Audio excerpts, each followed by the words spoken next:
Well, we started in Hamilton, Montana, and went through Darby, then took a right-hand turn and went up the West Fork of the Bitterroot River and transferred our gear. But eventually, we hit 5 feet of snow. We all have dry suits, and it took 5.5 hours, and it's a magical trip into the river. We're on the river now, and there's no snow at river level. We're at a campsite below Ping Pong Rapid on the Selway, and it's just great to be out here. It could be warmer, but this is the great outdoors.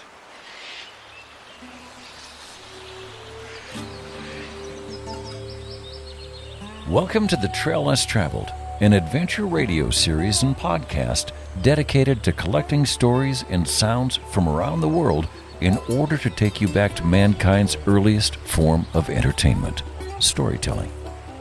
Missoula, Montana is a mecca for outdoor enthusiasts, and each week we will bring you tales of adventure from both near and far, as well as information and inspiration and a few tunes to set the mood. You can subscribe to the podcast and learn about our international outreach projects at traillesstraveled.net. And now, here's your host, international expedition guide, conservationist, and yogi, Mandela.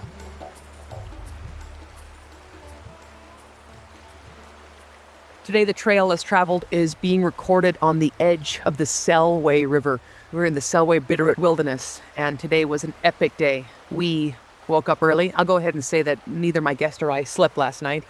Yeah, we started our drive at 6 a.m. and then we transferred gear and vehicles, and we got into 3 classic Toyota 4Runners from the 1980s with massive tires that were slightly underdeflated. And we went on the road to the Selway Put-in, and it took us about 5 hours through deep snow and just through some of the most magical forest. It, friends, was honestly one of the highlights of my life, the drive today. And I'm sitting here with Doug Proctor. He was in the car with me today. I want to go ahead and introduce Doug now. Doug Proctor is a longtime river guide and owner of Selway River Adventures. He also owned Class 6 river runners from 1978 to 2015, running the New and the Gauley River.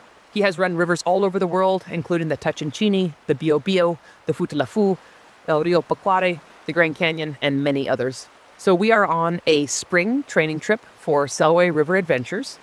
I'm honored to be here with Doug, sitting on the edge of the Selway River at our first camp. And I just want to start by saying thank you so much for saying yes to joining me on The Trail Less Traveled. We just met today, and it's just great to be here with you. We're at a campsite below Ping Pong Rapid on the Selway, and it's just great to be out here. It could be warmer, but, this is the great outdoors. That's where it goes. Doug, will you tell us a little bit more about that drive to get to the river today?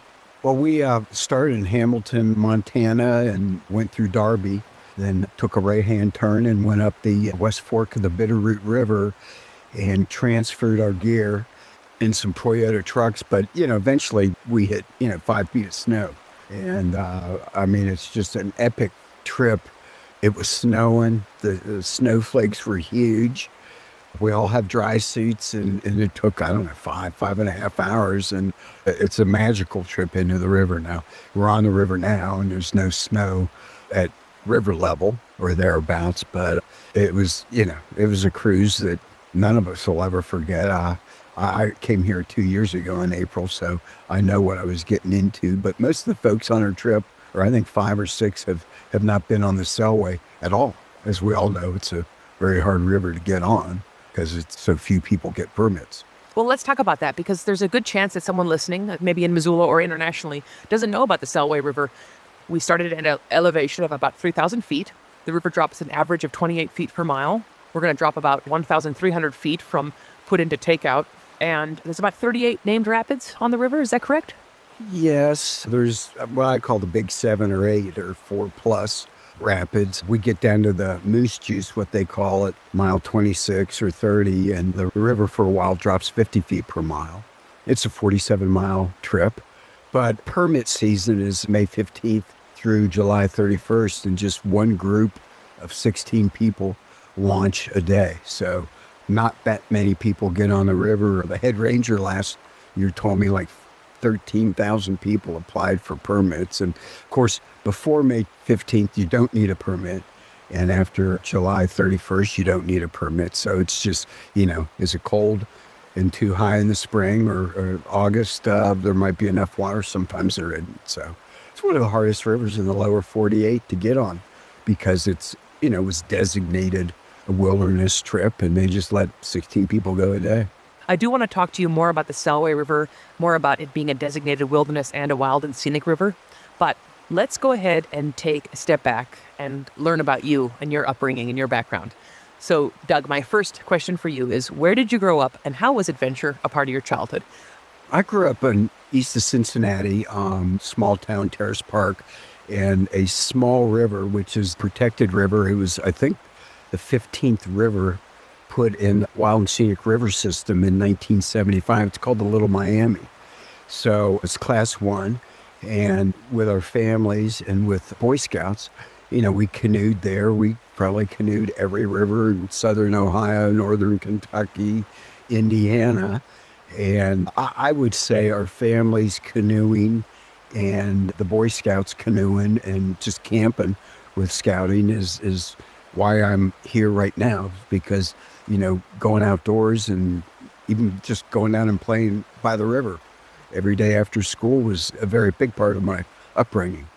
We did some raft trips while we were in high school, and somehow through various friends, my brother and another friend of mine, we were in college and we trained to be river guides on the New River. So it kind of was in the blood. And I didn't want to work in a big city. I wanted to work in the outdoors.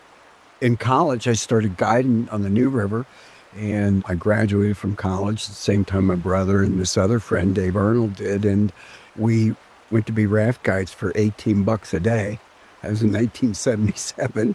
And about a couple of months later, we called our parents up and said, hey, will you loan us some money? We want to start our own company. And, rafting was booming in the late 70s all around the United States. And we were living the dream. It was an exceptional time for 15 years or so. And of course we grew and everything, but great time back east. And then, I did my first Grand Canyon trip in 1981. So, where do I do all my vacations? Well, it's Cataract or Grand Canyon or Alaska or, Montana, wherever. Let's talk about the New and the Gauley Rivers and what it was like for you to start that company back when it was the boom of rafting. The New and the Gauley are in south central West Virginia, and the New flows northwest, the Gauley flows southwest, and right where we were living in Fayetteville, they both meet. And they're just two of the greatest, I think, 1 and 2 day trips in the eastern United States. We just have dams and unfortunately can't offer 6 day, 8 day, 14 day trips. It's high volume. We'd raft the New up to 33,000 CFS. It's a lot like the Grand Canyon when it comes to power and size of waves. The Gauley's a lot like the Selway here, and we'll raft that up to 12,000 CFS. So it's some big, powerful water. Starting the company, it didn't even faze us that we would fail. It was 22. And I took business and accounting in college. So, immediately everyone looked at me and said, okay, you're doing the books.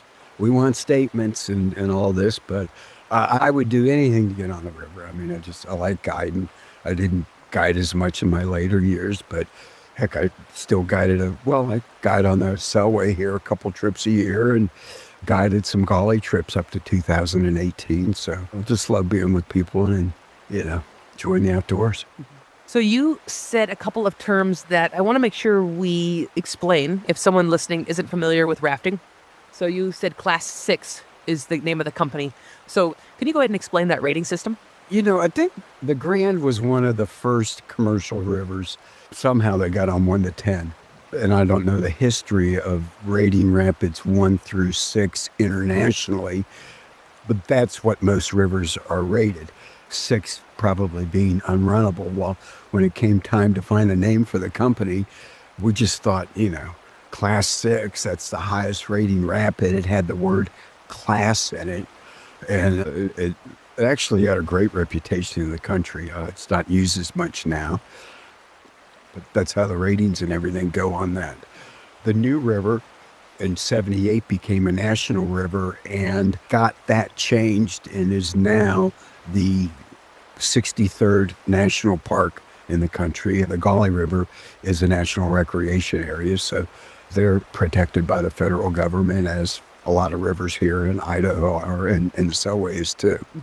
The wild and scenic river system started in 1968, and one of the first designated rivers was the Selway and the Lochsaw that make the Clearwater River. So, you know. And I'll go ahead and say that we are actually sitting on the edge of the Selway River right now. If you just tuned in, we are speaking with Doug Proctor, and he is a longtime river guide and the owner of Selway River Adventures. We are currently on a spring training trip for Selway River Adventures, and I just would love to talk to you a little bit about how that company came to be. So you ran Class 6 River Runners from 1978. It was like the birth of rafting in our country. Obviously, people were rafting before then, but, I would have loved to have been around to check it out back then. The equipment, we were using bucket boats, and, everything has evolved over the years. River people just continue to meet more people, and actually how I got to the Selway here is friend Kenny Masoner owned one of the companies on the Selway, and he guided for me in 1988, and I've stayed in contact with him. I mean, it's 30 years. And, Kenny wanted to get out of the business, and myself and then 3 other guys bought this so we could guide on the river, but also so we get to go on the Selway every year. I mean, there's people been trying for 20 years to get on the Selway, and it's just hard because, there's so few people to get to go. Mm-hmm. Here we are, sitting in the Selway Bitterroot Wilderness. And one of the things that's unique about the Trail Less Traveled is I only do these interviews in that person's natural habitat. And so to me, I feel like this is one of your natural habitats. You feel very comfortable to me right now. And so would you be willing to look around and paint the picture using words so that the person listening out there can visualize where we're sitting right now? Well, first, you probably might be able to hear the river. It's pretty continuous. It's early spring here, so the deciduous trees have not leafed yet, which means it's a lot easier to see the canyon here. And we saw deer today, saw quite a number of herds of elk, saw an eagle, saw an osprey. Usually always get to see a bear at some time on this trip, but spring will be in the canyon here probably in a couple of weeks. The river's really at a summer level, and it's just come up this week because we had 4 or 5 days of 60, 70 degree weather, so the snow's starting to melt, and it's melting out of the Bitterroot Mountains outside Darby and Hamilton, and Selway starts up pretty close to one side of Lost Trail Ski Resort, which is on the Continental Divide on the Idaho-Montana border. Overcast day today. We had snow, huge snowflakes on the way in. That stopped. And I do have my trusty thermometer, and the river temperature was 39.6 this morning. And I just took an air temperature of about 46 degrees. So we're river guides on this trip, just guides, and we know how to dress. And we got a fire going and probably a beer or something around there. That's what the place looks like. Everyone's pitched their tents. We're out of our dry suits, and we'll start gabbing some more. We're sitting on the knoll right above camp, looking down on the guides. We've got Andy and Abby in the kitchen preparing dinner. Behind them, there's a shredder. And then your beautiful boats, the Moravia 13-footers. Loved rowing that today. Thank you. What a beautiful river. I can't wait to see what happens tomorrow. Let's dive into the Selway. Everything from biodiversity to the history of the river becoming wild and scenic. What does it mean for something to be wild and scenic? Why is that important? Why is that something that we should fight for? God, going back to, what has happened, and, I don't want to get quoted on all of this, but there are, as we know, tens of thousands of dams in this country. And I think that they wanted to get a dam on the Flathead River in Montana, and the Craighead brothers. One was in Wyoming, one was in Montana. And this was the late 50s, and it's like, no, we can't ruin these beautiful rivers and huge tracts of land, in this country, no matter where they're at.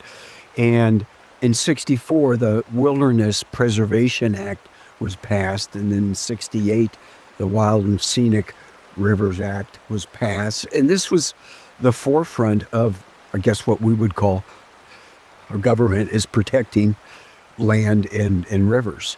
And again, the Lochsaw and the Selway making the Clearwater was, I think, one of the first 7. I don't know the others off the top of my head. A great plug for a friend, Tim Palmer, who went down the river last year, but he's written about 28 books on rivers and just put one out a couple of years ago on wild and scenic rivers in the country. Just a fantastic author, and he has run lots and lots of rivers. So that's a little bit of the history of what we're doing to protect. And, probably if we don't protect these rivers, we'll have more condos or subdivisions or whatever. And there's a place for that. But I think in the hearts of many Americans, keeping it in an original state is what the Wilderness Act was about, and wild preserving rivers. So, Doug, it's pretty common for me to hear river guides say that the Selway is one of their top 3. What does it mean to you to say, yeah, it's one of my top 3, and why do you think that that's a pretty common answer? I think when it comes down to action of whitewater, who's got the best rapids, the best thumps or whatever, and in all my years guiding back in West Virginia, a lot of times I couldn't do rivers in the summertime because we were working hard. We do them before and after the season, but it was always Selway, Tuolumne, and Gauley. Selway, Tuolumne, and Gauley as far as what are the top rivers. And of course, that's hard to really define it that narrowly, but there's a ton of beautiful rivers, and I haven't even begun to touch rivers in Canada and Alaska. I mean, I really want to go up there and do some more rivers. That's, what we always heard way back when. Of course, I said that for decades, and I didn't even get on the Selway until 2017. I was able to get on a commercial trip with my friend Kenny Masoner. So, let's talk a little bit about the water. I'm also a guide, and it's more common for me to have to go through a system of filtering the water, especially like in the Grand Canyon and definitely in Africa. But, on the Middle Fork, we gather water from springs on the side of the river, and the Middle Fork is, I'm pointing right now, yonder, way over the mountains. The Selway, we're drinking the water straight from the river. At this time of year, we believe you can probably do that. There's a lot of springs and creeks that are flowing into the river. It's just, we're in a 1.2 million wilderness area. There's just, we don't have livestock and things around here. I mean, it is a really, really clean river. We go on our trips. We fill the water with our guests and everything. But this time of year, I'm not afraid to drink it. Again, we're in the Selway Bitterroot Wilderness area that's just north of the Frank Church. And, there's some roads here and there, and are some things, for 4 million plus acres, there's not a lot happening around here. So, good deal, we got water. I wanted to talk to you for a moment about what to expect. So let's just say, someone's listening right now and they're like, wow, that's pretty close to where I live, or I'd like to travel over there and join Selway River Adventures for a trip. What should they expect? If you haven't done a river trip in the lower 48, probably my first recommendation would be, go on the main Salmon or go on the Rogue. I mean, there's some rivers that are a little bit easier. As far as the Selway, our 4 launches are on June 28th, July 5th, 12th, and 18th. The weather is beautiful in July, and we meet in Hamilton, and we provide all your river gear, all the food. You basically just need to bring your personal gear, and we're on the river 5 days, 4 nights. Guides do the cooking for you. The food is really top-notch. On that note, what are they cooking right now?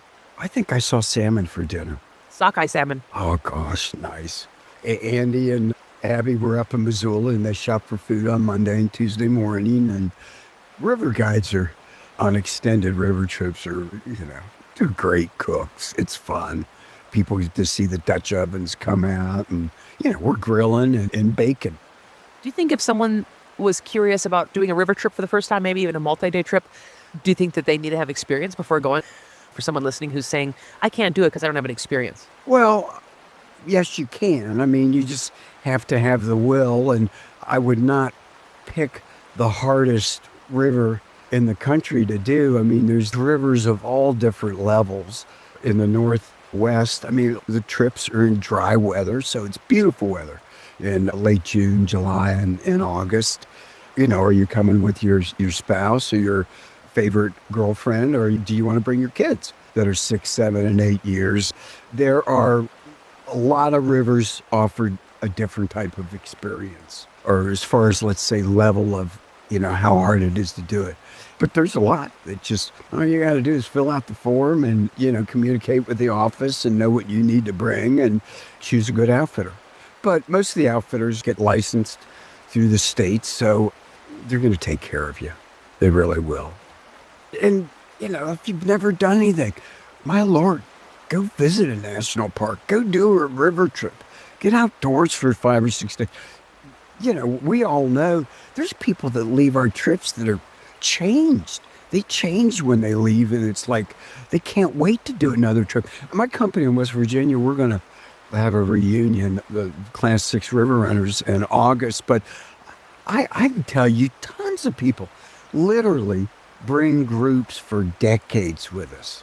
Randy Eversole from Pennsylvania, this is going to be his 35th year in a row of doing a Gauley River trip with our company. I mean, unbelievable. They're so connected. They're part of the staff. And so the outdoors can, go for it. They haven't done it, go for it. Give it a try. That is the voice of Doug Proctor, and Doug is a longtime river guide who is one of the owners of Selway River Adventures. And we are sitting right now on the edge of the Selway River doing a spring training trip with Selway River Adventures. I just saw my friend Andy go down to the river and fill up a big bucket of water from the river, and now he's got it on the burner to heat up water, and it's time to probably mosey on down and stand by the fire and share stories, probably stories of the rivers around the world. But you've mentioned a couple times now that almost every trip you've been on, you see bears. Today we saw so many elk. We saw this beautiful white swan fly overhead, and then again, about an hour later, another white swan, not to mention the salmon that once thrived here in these waters. So can we just take a moment to honor the wildlife that share the space that we're sitting in right now? It is as it was. Now, we do know that for certain reasons, the salmon are not making it up in here as they had decades and centuries ago. There's really nice western slope cutthroat trout in here. And in July, we've done a couple of trips that it's just been, I mean, some of my friends and clients, it's just like, oh my gosh, this is unbelievable. And it's, part of the reason is it's just not fished that much. But this is one of the better wildlife trips, I think, in the lower 48, especially this time of year. So it's always a blessing. I mean, I didn't even row today because I'm just looking around, and boom, there was the elk and the deer, and it was a snow geese. And, saw the eagle up in the tree. My wife always says that's her dad watching us and everything. And we saw an osprey. Andy said it was an osprey. My eyes aren't what they used to be, so he's better at identifying than myself. But this is a great place for wildlife to hang out.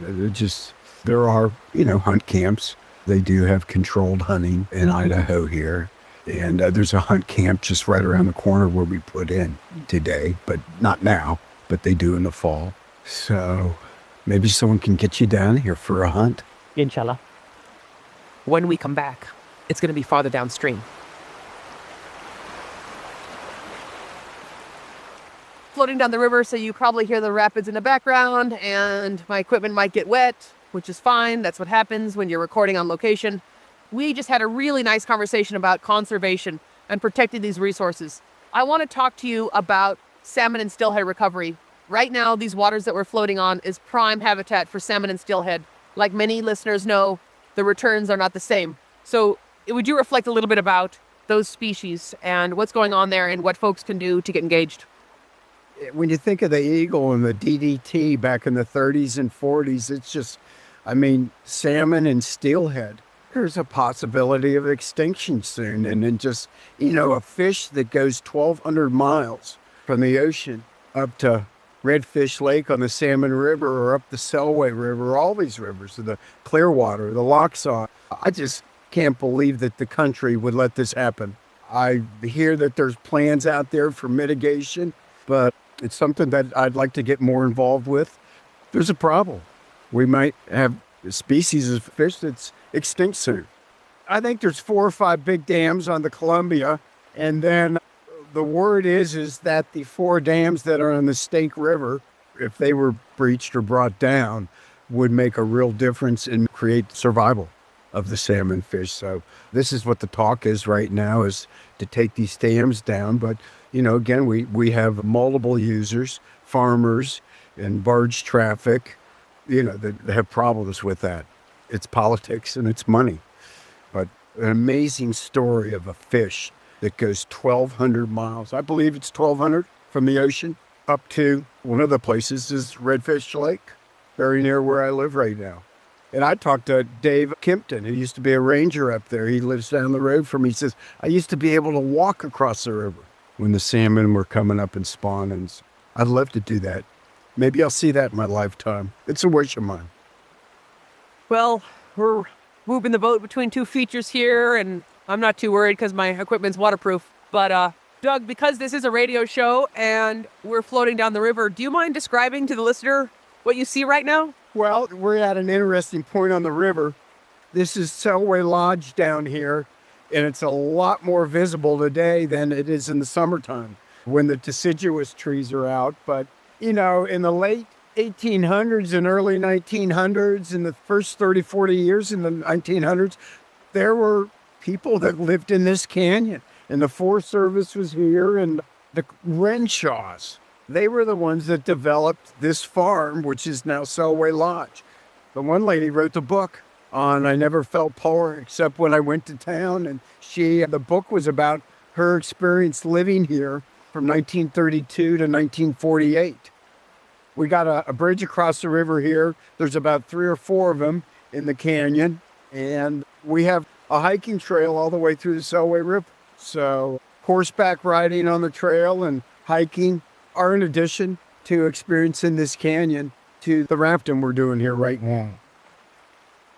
You've run rivers all over the world, including the Biobío, Tachincini. Can you talk a little bit about those rivers as we float down the Selway River? Most of these trips were with Sobek in the 80s. And in 81, I went down to Chile and got to see the whole Biobío River. We were in bucket boats. In a bucket boat, it's a solid floor. So when you hit a wave and the water came in, the water would just stay in the boat and it could fill up. I mean, after a big rapid, you might spend 15, 20 minutes bailing the boat out. And the boat is very hard to maneuver once it gets water in it. A self-bailing boat, the water comes in, and because of the ribbed, inflated floor, the water leaves the boat and a lot more maneuverable. But in 81, just traveling from Santiago, Chile, down to Victoria, down to Lonquimay was the town where Sobek had their little headquarters.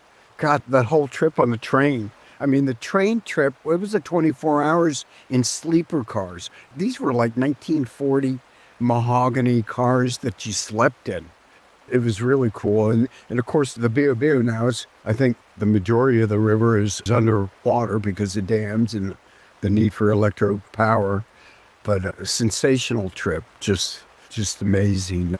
And then in 82 and 86, I went and did a Sobek trip on the Tachincini River, which meets in Haines, Alaska.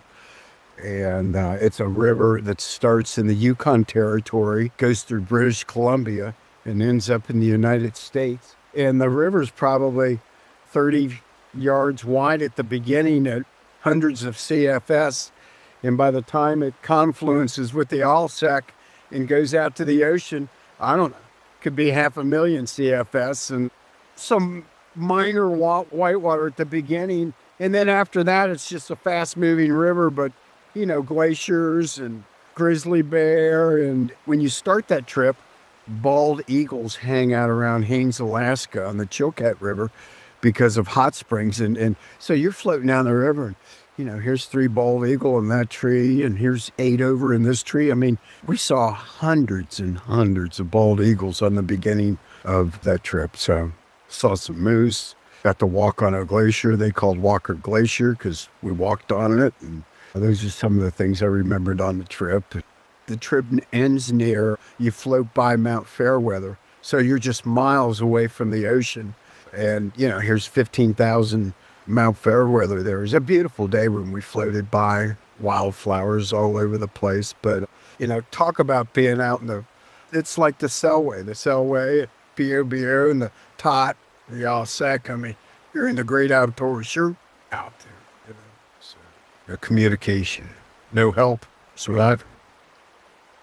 That's the voice of Doug Proctor. He's pointing to a vulture that just landed in a tree. We're on the Selway River, and we're floating downstream with... So I got to tell you something about one of my memories of songs. You gonna tell us why you don't sing? I'm going to tell you why I don't. In 8th grade, we were doing a play, Androcles and the Lion. And one of the big songs in it is Onward Christian Soldiers. What are you looking at right now? Why is Andy pulling over? We got a probably dead elk wrapped around a rock on the river. Its spine is sticking out. Poor thing. But anyway, so we're singing Onward Christian Soldiers, and they go like, whose voice is that lousy voice? And they pinned it on me. And they asked me not to sing Onward Christian Soldiers in the play. And, when I go to church or whatever, I just kind of sing real low anymore. Mm-hmm. So I like singing songs when they, I can mouth it. In a moment, I'm going to ask you to choose a song to end your show with. But, Doug, thank you so much for your time and your energy joining me here today on The Trail Less Traveled. Thank you. That's the voice of Doug Proctor, and he has been running rivers all over the world since '78, and he is one of the owners of Selway River Adventures. And we're on a training trip with Selway River Adventures right now. Got the lead boatman, Andy Embling, taking us downstream. My hands are very cold. We're going to wrap this up and end your show by sharing 3 bits of advice. Well, get passionate about your work. I mean, really, what you do 8 hours a day, have fun at it. Another piece of advice is go enjoy the outdoors. It's really good for the soul. The other is great friendships is a big part of life. So really strive to be part of that.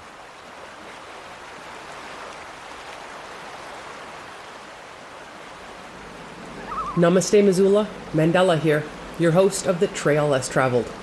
I'm also a board member with the Montana Wildlife Federation, the oldest conservation organization in Montana, dating back to 1936. Since our start, we've joined with landowners and others to address the loss of wildlife resources, healthy habitat, and public access. This year, the Montana Wildlife Federation is proudly marking its 90th anniversary. The organization's collaborative habitat efforts, from defending crucial corridors to promoting science-based conservation, reflect 9 decades of deep commitment to the natural heritage of Big Sky Country. Please help us celebrate this milestone by becoming a member of the Montana Wildlife Federation today. For more information and to become a member, visit montanawildlife.org. That's montanawildlife.org.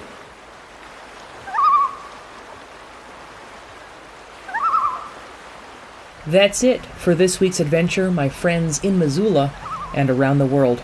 But until next week, please remember, conservation is not a spectator sport. Living in Missoula is a privilege. With privilege comes responsibility. Please get educated and engaged. Speak up on behalf of wildlife and wild places. And if you think you're too small to make a difference, well then you've never spent the night with a mosquito.